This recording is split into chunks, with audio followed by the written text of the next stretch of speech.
I remember my grandmother's gentle insistence on scrubbing every inch of my skin, right down to the spaces behind my ears. As a child, it felt like a chore, but now that I've gathered more years and experiences, I see the wisdom behind those simple lessons. We often assume that a quick rinse is enough, yet doctors keep reminding us there are areas we ignore at our own risk. What I want to share today is a gentle reminder that looking after certain overlooked spots can help us stay healthier as we age, prevent infections, and prolong our sense of comfort and independence. Before I delve into these 3 key areas, I'd love to know where you're joining us from. And if this little talk brings any value to you, a like and subscribe would be a kind way to show it. It's always a joy to connect with folks who want to age gracefully and remain active through small, consistent acts of self-care that often get overlooked in our busy schedules. The tips I'll share aren't complicated or expensive. They're simple reminders to be a bit more mindful, especially now that our bodies need more delicate handling than they did when we were in our 20s or 30s. When I was younger, I never thought about how washing just a bit more carefully behind my ears or under my nails could prevent issues down the line. Those places seemed so unimportant.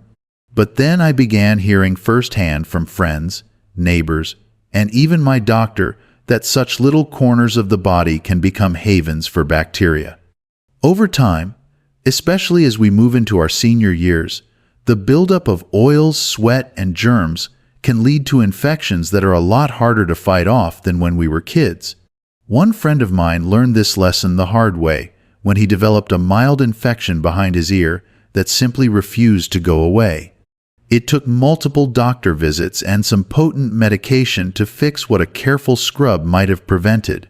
I share these stories not to scare anyone, but to emphasize that preventive care is one of the best things we can do for ourselves.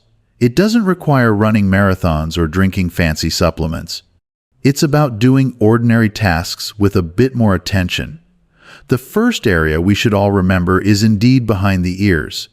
We don't see it in the mirror, so it's easy to forget.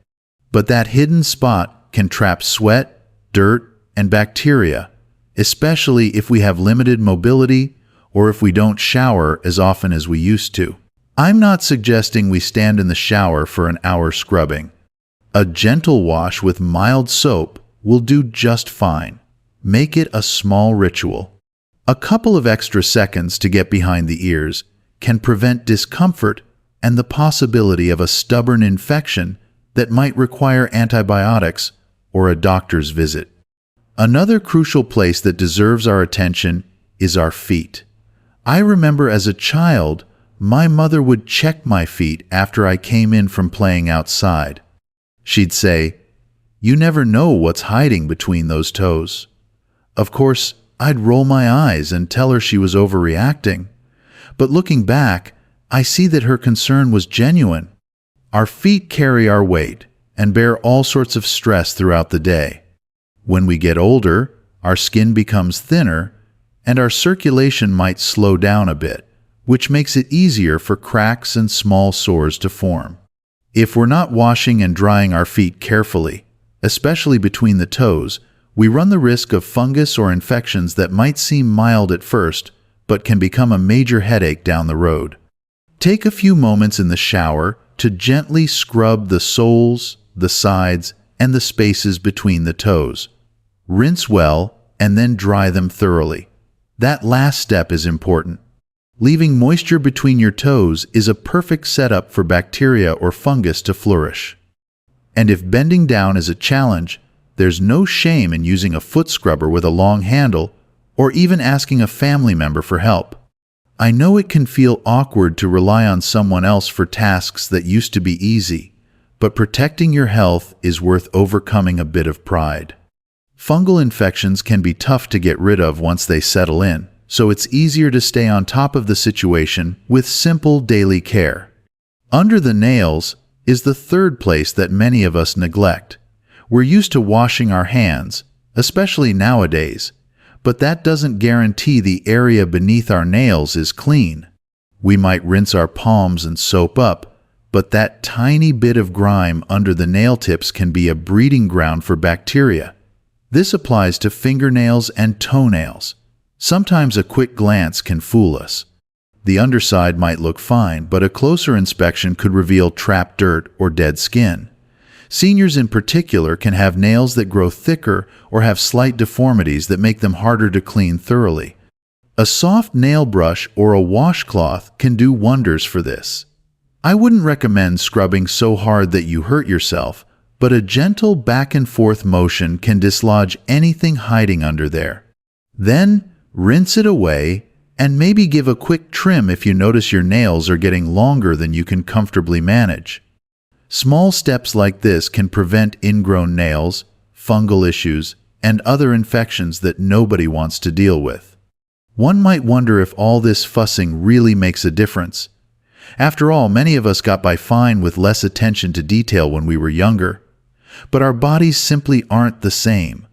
Our immune systems may not be as quick to respond, and small infections can escalate faster than before.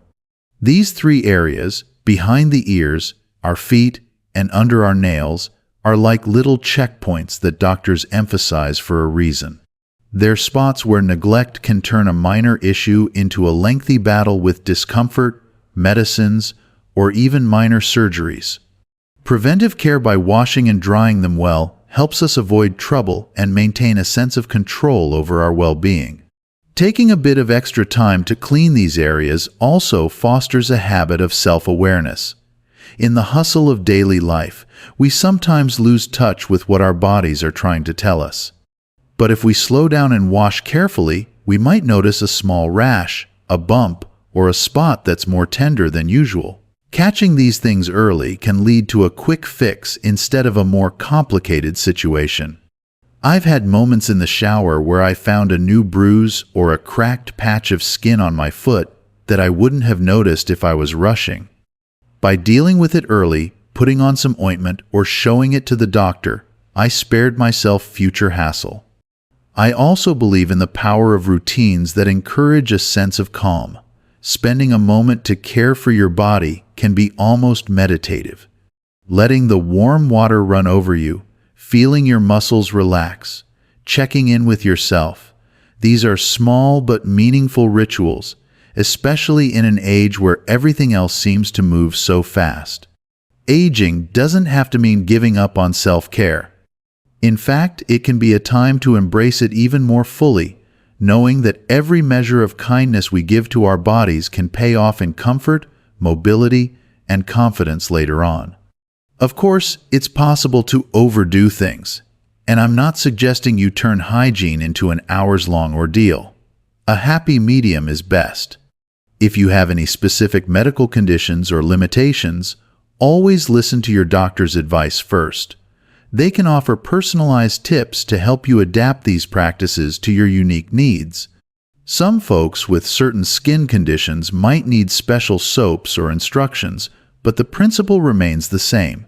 Pay attention to often missed areas and do so gently. This is also a chance to involve family. Grandchildren love learning about grown-up things in a curious, playful way. If you make hygiene a shared activity, maybe showing your grandchild how to clean beneath their nails properly, you plant the seeds of healthy habits early on. They might roll their eyes, just like we once did, but they'll remember your words later. It can be a small but meaningful legacy of caring for oneself. I always find it heartwarming to hear from different folks about how they approach these small but vital steps in their daily routine. Some have special foot baths or use certain essential oils.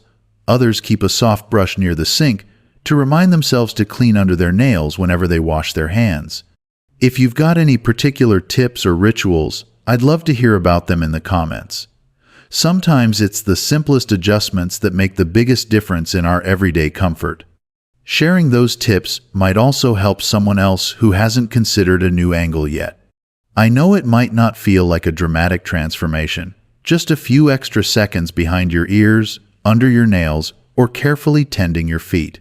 But I believe these small acts accumulate to form a significant barrier, against the minor inconveniences that can turn into big health problems. When we can avoid those troubles, we remain more mobile, more independent, and more able to enjoy the day-to-day activities that bring us joy. Whether it's a trip to the grocery store, a walk in the park, or a day spent with grandkids, we do it all with a bit more ease when we feel clean, comfortable, and free of irritation. Getting older teaches us the value of consistency. We might not have the boundless energy of youth, but we can make up for it with steady, caring habits. It's often these quiet, repeated choices that sustain our well-being over the long haul. By tending to these three areas, we let our bodies know they're still a priority, deserving of every kindness. In return, our bodies carry us through each chapter of life, with fewer aches, fewer infections, and a greater sense of ease. I hope these reminders resonate with you. Good hygiene isn't just about looking clean or presentable, it's about respecting the vessel that has accompanied us through so many memories. If you found any helpful insight in this little chat, I'm grateful you spent the time here. And if you think someone else might benefit, feel free to share it with them. I'd love for more people to discover that simple changes in how we wash and care for ourselves can lead to a healthier, more comfortable life.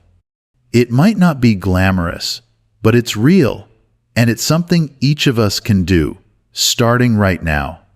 Aging is a journey with its ups and downs, but we can smooth out some of the bumps by paying attention to the basics.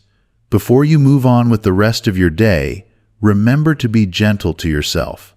A little extra time behind the ears, around the toes, and under the nails could make tomorrow just a tad brighter. And if you haven't already, let me know where you're tuning in from. If you enjoy these open, no-nonsense conversations about staying well in our golden years, a like or a subscribe would be very much appreciated. Here's to many more days of health, comfort, and the quiet wisdom that comes from looking after ourselves in the simplest ways.